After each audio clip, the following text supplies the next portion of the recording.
Hello, I'm Margaret Graziano with Keen Alignment, where we empower people committed to shaping organizations that work. In 2019, the McKinsey report shows that around 60% of change initiatives are somewhere between a base hit and a home run, and only 1 in 10 are total strikeouts.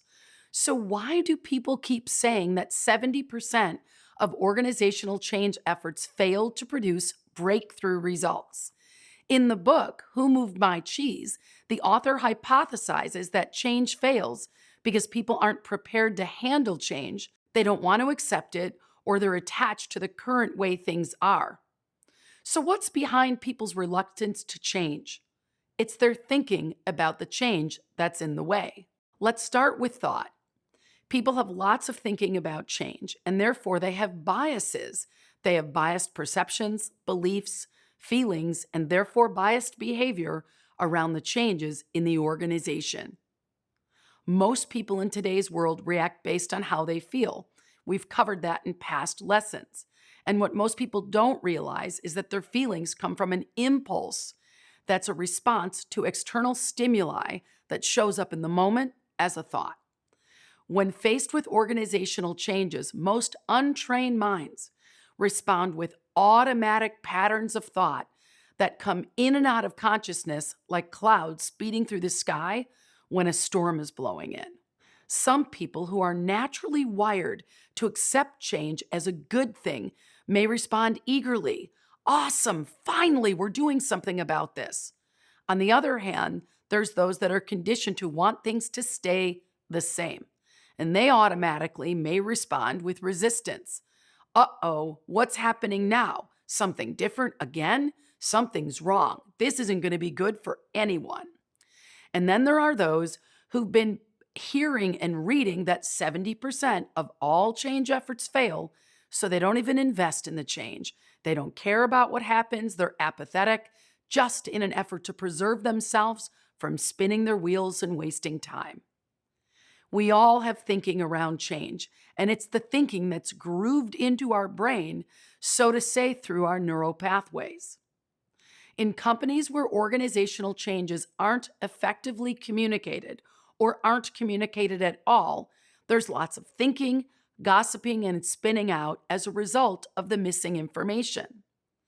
As Judith Glaser in her groundbreaking book, Conversational Intelligence, educates us, in the absence of information, people make things up and assume the worst. People who work in a corporate culture where there is little emphasis put on communication are most likely to respond to organizational changes with skepticism and resistance. Judith goes on to say uncertainty is the fulcrum between trust and distrust. When leaders do not make certain that their people are in the know, their teams are likely to have a fight, flight, or freeze response. In the fight, flight, or freeze, our primitive brain, the amygdala, alerts us, warning that we're in trouble, and it shoots out adrenaline and cortisol that precludes us from thinking straight and being aware of what's going on. So we resist anything that's changing. When leaders do not spend the time to make sure the workforce is brought up to speed with the why, the where, the when, the how, and the what of the changes being institutionalized, they open themselves and their teams up to a lot of unnecessary drama, strife, and pain. Now let's move to consciousness. Consciousness is the ability to slow down our thinking and reflect on what's happening as it's occurring in the moment in time. Oh, my boss just said we need to change the way we're doing quotes because our quotes are causing a breakdown in signing new deals. I wonder if it's me that's screwing something up. I guess I should clarify exactly what the problem is and if I'm a cause of it. Being conscious is being self-aware.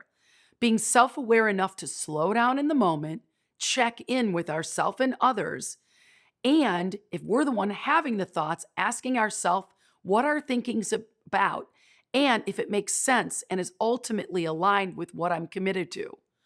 If I notice someone else is reacting in a way that demonstrates they might be spinning out, I need to check in with them. Consciousness gives us access to self and situational awareness.